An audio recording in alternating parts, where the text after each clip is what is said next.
Tragico incidente stradale stamane nel Pordenonese, 19enne studentessa universitaria di Sarmede perde la vita, stava andando a sostenere un esame a Udine.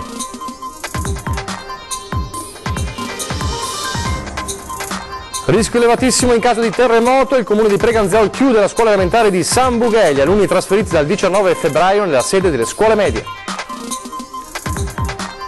Sorteggiato oggi in Corte d'Appello a Venezia l'ordine con il quale i partiti politici compariranno su manifesti e schede elettorali nella nostra regione. Anche della Castellana sindaci mobilitati per chiedere che i bambini delle scuole materne non vaccinati possano concludere l'anno scolastico sforando il limite del 10 marzo. Alla vigilia del 10 febbraio toccante cerimonia a Treviso per ricordare le vittime delle foibe, una strage per troppo tempo dimenticata. È stata costruita artigianalmente dalla trevigiana Francesca Gallo l'unica fisarmonica dell'orchestra che suona sul palco del Festival di Sanremo.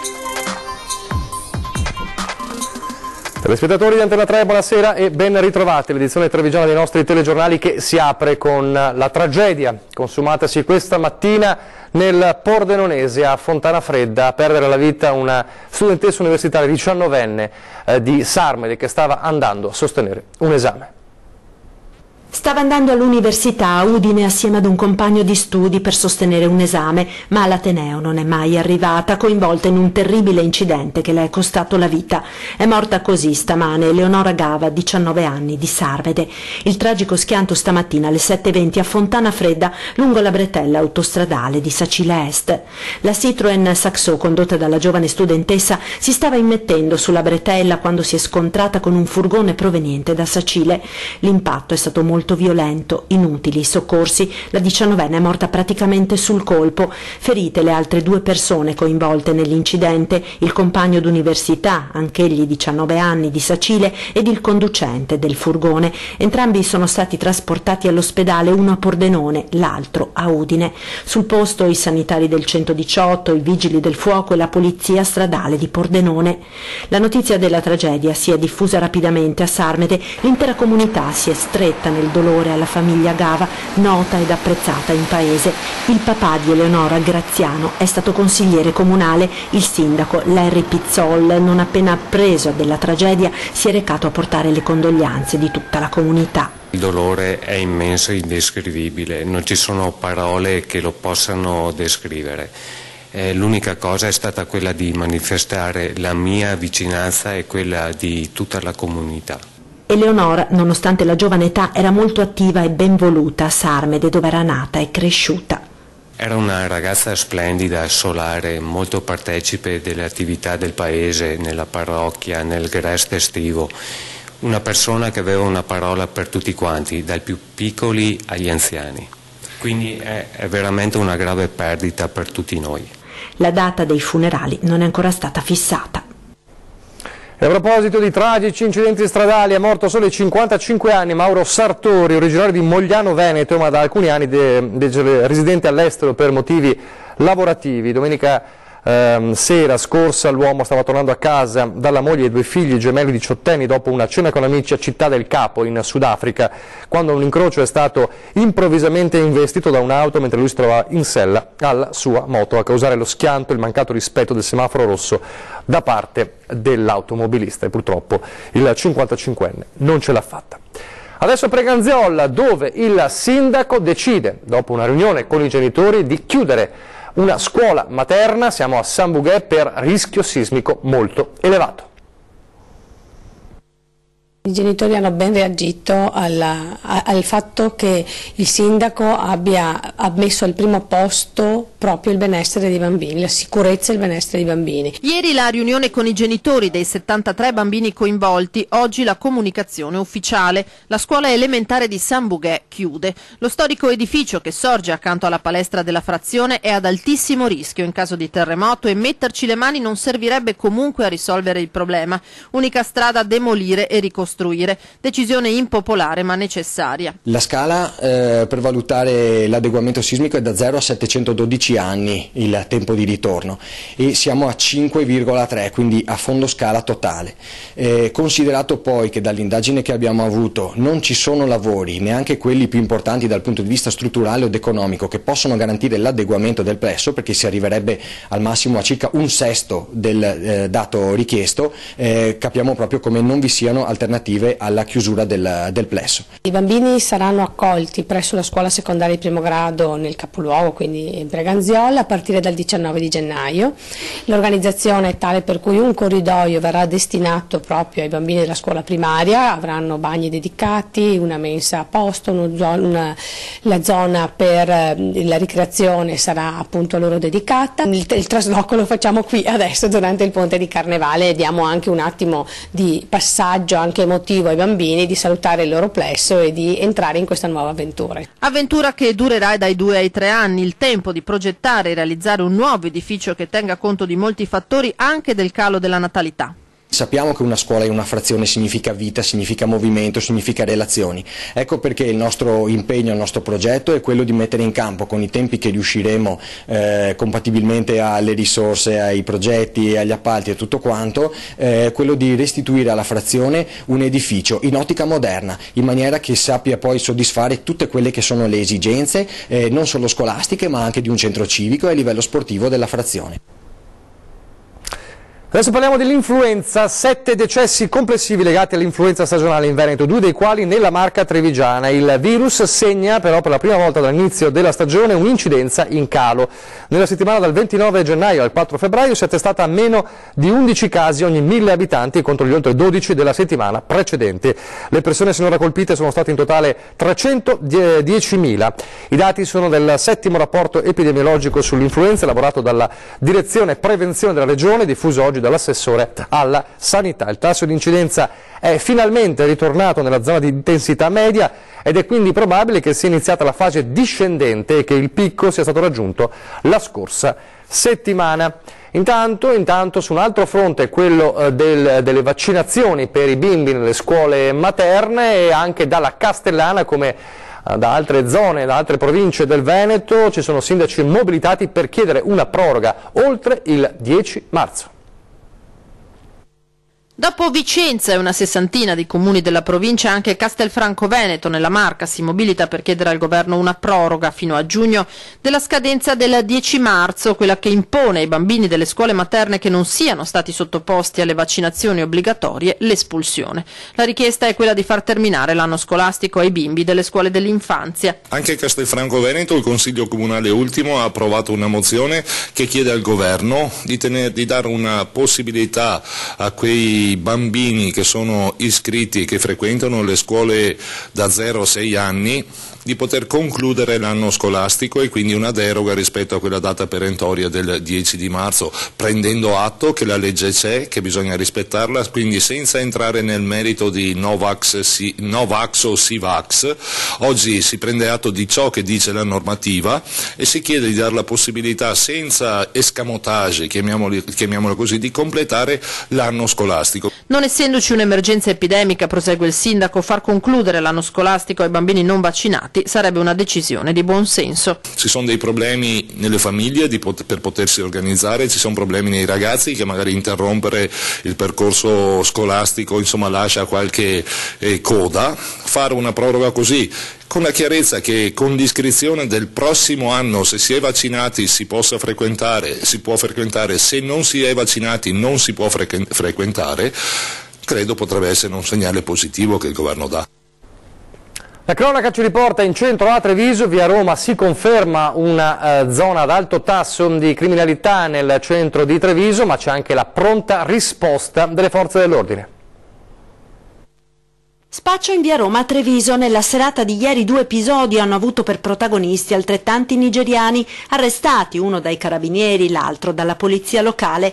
Il primo, 22 anni, nulla facente con precedenti, è stato scoperto a cedere una dose di marijuana ad un ragazzo trevigiano. Alla vista dei militari lo straniero ha tentato di scappare ma è stato bloccato. Aveva nascosto altre 4 dosi tra i rami di una pianta ed era in possesso di 200 euro, tutti in biglietti da 5 euro, verosimilmente provento di spaccio. Processato per direttissima stamattina, il giovane ha patteggiato la pena di 8 mesi. Il secondo caso poco più tardi, sempre ieri sera in via Roma e sempre con protagonista uno spacciatore nigeriano, stavolta di 39 anni. Lo straniero stava cedendo una dose ad un 40enne napoletano. Fermato dalla polizia locale, ha reagito con calci e pugni. Per riuscire a bloccare il nigeriano, alquanto corpulento ed agitato, sono intervenuti anche i militari dell'esercito in servizio per l'operazione Strade Sicure. Anche in questo caso è stato individuato un nascondiglio dove erano occultate diverse dosi di marijuana e cocaina. Arrestato il 39enne, ha patteggiato stamane la pena di 6 mesi di reclusione.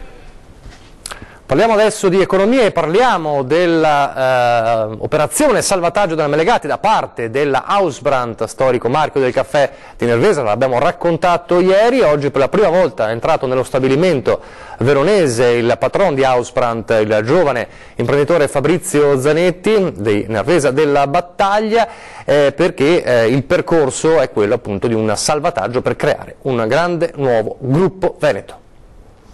Un caffè e un pandoro, per ora il connubio è con la colomba pasquale, ma la promessa dalla marca trevigiana è di non essere soltanto un salvagente provvisorio. Resteremo, dice Fabrizio Zanetti, alla guida di quel gruppo Hausbrandt che ieri ha assunto la Procura Generale per finanziare la campagna di Pasqua di Melegatti e procedere con l'acquisizione della società. Obiettivo del gruppo è quello di rilevare l'azienda veronese per risanarla, garantendo una continuità industriale e creando un grande gruppo made in Veneto. È un'azienda che fino anche ad anni recenti ha avuto degli ottimi risultati, poi ci sono stati dei problemi di gestione negli ultimi anni che mi astengo dal commentare, però io le posso dire che ho trovato una forza lavoro straordinaria, maestranze straordinarie, sono stati degli eroi. Operazione all'inizio, ma il percorso sembra tracciato per unire insieme tra Hausbrandt e Melegatti 250 anni di storia imprenditoriale del nord-est. Io ero emozionato e le maestranze, i collaboratori erano emozionati, quindi è stata un'emozione comune. Stiamo sentendo il supporto di tutti, delle istituzioni, dei fornitori, di tutti gli interlocutori che sono attorno ad un progetto straordinario come questo. Quella di Melegatti, dopo la mobilitazione natalizia e il baratro delle ultime settimane, sembrava una storia veneta destinata a finire nel peggiore dei modi, tra cassa integrazione attivata e rischio di fallimento. Ora la svolta è l'obiettivo di far ripartire in tempi brevissimi la produzione. Non potevamo esimerci dall'immaginare veramente tante sinergie, tante potenzialità nell'unione tra questi due gruppi.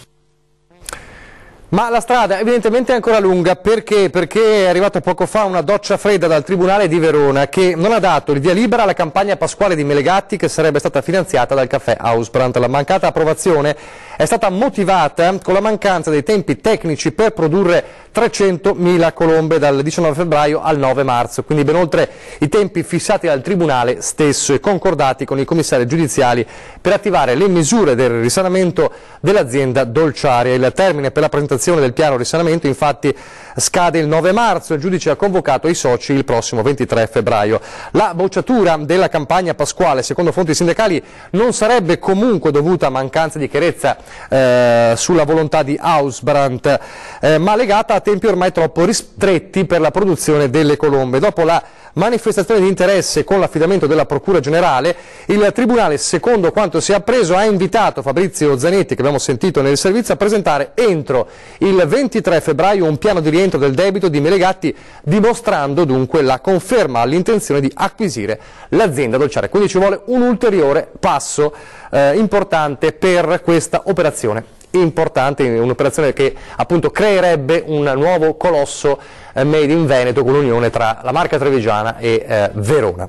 Adesso la politica, perché è stato sorteggiato oggi in Corte d'Appello a Venezia l'ordine con il quale i partiti compariranno sui manifesti elettorali e poi anche sulla scheda elettorale. Allora vediamo quale sarà l'ordine.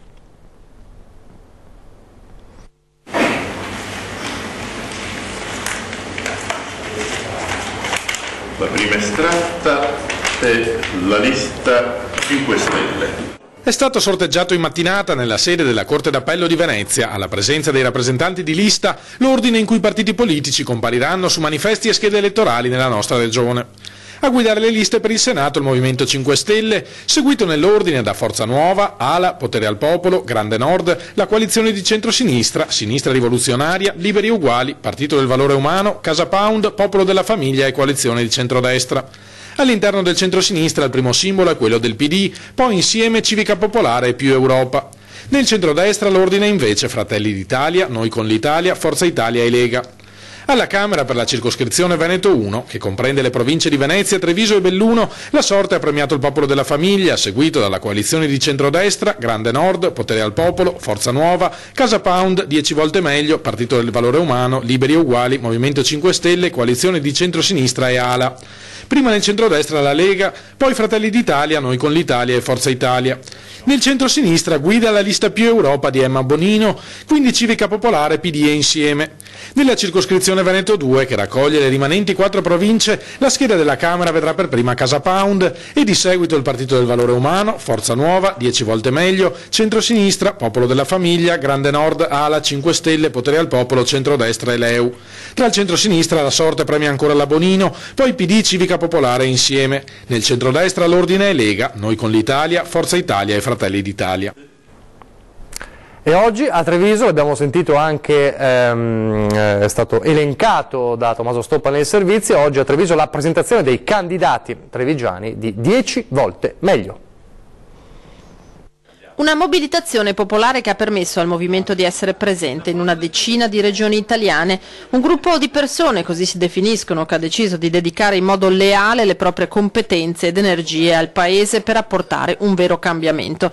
In corsa alle politiche del 4 marzo i rappresentanti di 10 volte meglio, che ha nel trevigiano Lucio Gomiero, uno dei suoi fondatori. Ne abbiamo raccolte tantissime, circa 28.000, purtroppo non siamo riusciti a raccoglierle bene, purtroppo abbiamo avuto alcuni sgambetti. E in questo momento noi saremo presenti in 10 regioni in Italia, che rispetto al punto di partenza è un risultato clamoroso, ma è clamoroso per il sistema di adesione che abbiamo incontrato e che ci ha spinto a continuare ancora con più forza nell'idea di arrivare alle prossime elezioni politiche. Al primo punto del programma la ricerca della felicità, un ideale che nel concreto si declina sotto molti aspetti, secondo gli 8 candidati che si sono presentati a Treviso. Cercare di portare delle buone pratiche prese da ogni settore, calarle nel nostro sistema Italia e provare a fare veramente le cose 10 volte meglio. Credo che in questo Paese dobbiamo riorganizzare, riprogettare tutti i sistemi che tendono alla meritocrazia per eliminare e cambiare la mentalità delle rendite di posizione. Ma è la disoccupazione, in particolare quella giovanile, a preoccupare maggiormente il movimento insieme alla fuga dei talenti. In questo momento noi stiamo perdendo talenti che scappano all'estero. Io sono un professore universitario, ricercatore scientifico e cerco di tenere quanti più talenti abbiamo in Italia. Nel frattempo c'è anche la politica all'interno della guerra in Asco Holding. Asco Holding spacca la marca. Semplificando, è una guerra quella che anche ieri sera si è combattuta a Pieve di Soligo tra la fazione che vuole la gallina delle uova d'oro ancora gestita dai sindaci e chi vorrebbe portarla in borsa per evitare che il comando rimanga in mano ai partiti, oggi veri decisori di presidente e consiglio di amministrazione. Dal BIM, ovvero dai comuni che hanno fondato Asco, la posizione di trincea. Questo bene è un bene comune di servizi per tutta la provincia, quindi io penso che dovrebbe rimanere nelle mani dei sindaci, delle amministrazioni, del pubblico. Noi abbiamo dimostrato che anche il pubblico, cioè può funzionare, lo dimostra il BIM, lo dimostra l'Asco, che è stata gestita bene da tutti quelli che sono passati. Posizione invece di assalto alla borsa da parte di altre amministrazioni, Spresiano in testa. Anche entrando nel libero mercato ci sono 1000 modi affinché la governance rimanga ai comuni, per cui non vedo quale sia la problematica, ecco. Che invece pare proprio ci sia, considerando che anche ieri sera alla fine si è rinviato tutto. C'è stato il secondo rinvio nell'arco di 2 mesi e francamente no, non può andare avanti così. L'unica novità di ieri è stato l'annuncio che Enrico Marchi, patron di Sava, è stato chiamato per guidare Asco Holding fuori da queste secche diventate sabbie mobili, dopo che ieri sera la spaccatura si è fatta sempre più equilibrata nel numero di sindaci quanto più sanguinosa in termini politici. Lega e PD sono per il rinvio, Forza Italia vota contro, ma anche all'interno dei sindaci democratici c'è chi si schiera da una parte e chi dall'altra. Tutto rimandato quindi al prossimo round, alla prossima assemblea. Il giorno del ricordo, ma anche una fisarmonica del tutto speciale. Tutto questo dopo la pubblicità.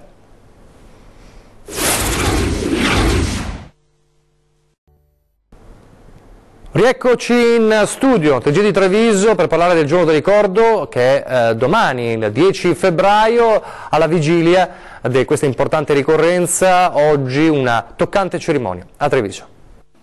Ricordare, fatemelo dire, perché non riaccada, perché il tema vero, il pericolo vero che noi stiamo correndo in questi anni, in questi mesi, in questi giorni, è proprio quello di ricadere.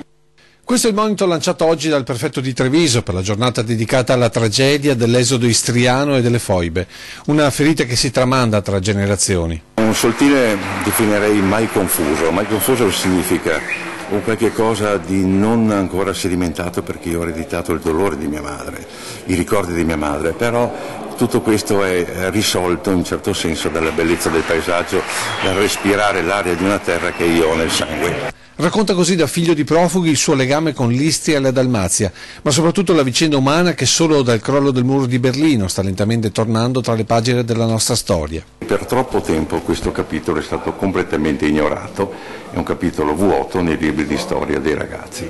Aggiungo ancora di più perché mia madre era un esule giuliano-dalmata, non ha fatto tempo purtroppo a poter vedere questa giornata del ricordo, che è dedicato anche a lei. Istituita dal 2004 è fissata il 10 febbraio, la data che nel 1947 sanciva il passaggio dell'Istria e di gran parte della Venezia Giulia all'allora Jugoslavia di Josef Tito. Quasi mezzo secolo di silenzio per l'esodo, ma soprattutto per la strage delle foibe, anfratti carsici dove sono sparite migliaia di persone. 2.500 i morti, 7.500 i dispersi, di cui l'Italia chiese contro la Jugoslavia senza ottenere mai risposta. E tra queste oggi in provincia si sono ricordati anche 2 trevigiani, a tutt'oggi dispersi, vittime dimenticate per ragioni di Stato. Inviterei tutti gli insigniti per una foto tutti assieme.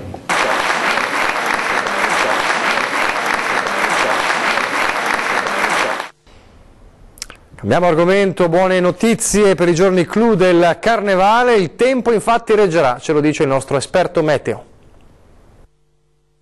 Non è uno scherzo, dovrebbe reggere e quindi non dovrebbe piovere. A Carnevale ogni scherzo vale, ma non per la meteorologia, e quindi chi indosserà maschere e costumi in giro per il Veneto può stare tranquillo, da qui a martedì grasso, la festa è salva. La pressione aumenterà su tutta la nostra regione, quindi il tempo tenderà a migliorare, la nuvolosità presente in questi giorni tenderà a sparire e il cielo si presenterà sereno o poco nuvoloso sia sabato che domenica.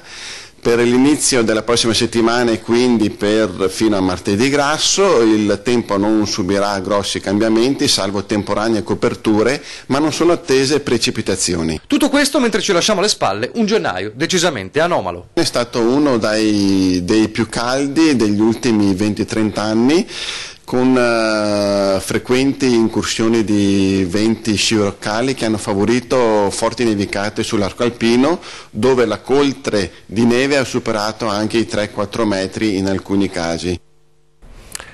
Non c'è solo Red Canzian a Sanremo, un altro pezzetto della marca trevigiana sul palco del Teatro Ariston, ed è una fisarmonica.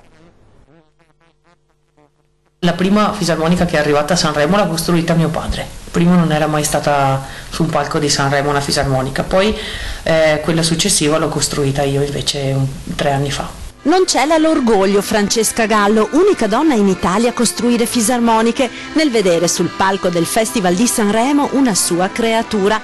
È una Galliano costruita artigianalmente per il musicista mestrino Giovanni Boscariol, che per avere il suo strumento perfetto si è rivolto alla maestria di Francesca.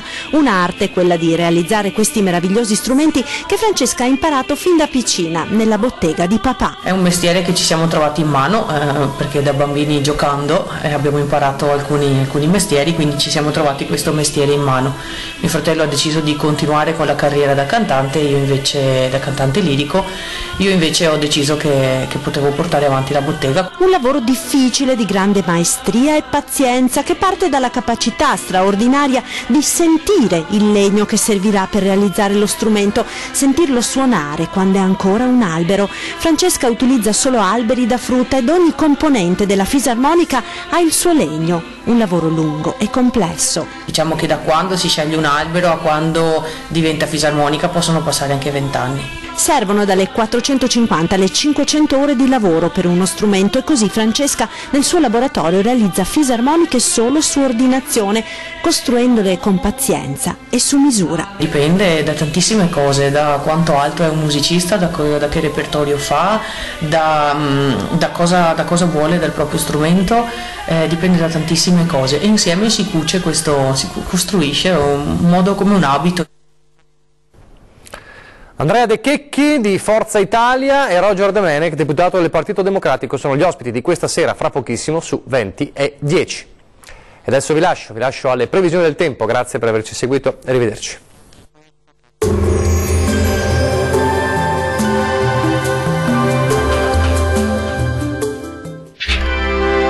Tremonti, attrezzature e materiale per saldatura professionale a Montebelluna. Alta pressione sulle nostre regioni, sarà dunque un sabato all'insegna del tempo stabile e anche piuttosto soleggiato sul Triveneto. Vediamo insieme il dettaglio. Sul Veneto l'alta pressione, come detto, regalerà alla nostra regione una bella giornata di tempo stabile e anche con ampio soleggiamento. Il cielo si presenterà sereno o al massimo con poche nubi sparse. Diamo uno sguardo anche alle temperature, le massime saranno comprese tra 7 e 10 gradi, valori minimi tra lo 0 e i 4 gradi circa. Spostiamoci ora a vedere che tempo farà sul Friuli Venezia Giulia. Anche qui sarà una splendida giornata all'insegna del sole su tutti i settori della nostra regione. Il cielo sarà in prevalenza sereno ovunque o al massimo velato. Le temperature massime saranno comprese tra 7 e 9 gradi, minime intorno a 1 grado circa. Concludiamo infine con uno sguardo alla situazione del Trentino Alto Adige. Anche qui sarà una bella giornata di sole, il tempo risulterà asciutto e stabile ovunque, ampio soleggiamento dunque su tutti i settori con cielo poco o parzialmente nuvoloso, qualche addensamento sui confini alpini anche con locali nevicate. Temperature massime tra 11 e 12 gradi, minime intorno ai 4 gradi circa. Il mare sarà generalmente mosso, i venti invece saranno moderati in prevalenza da nord-est. Dal meteo è tutto, arrivederci.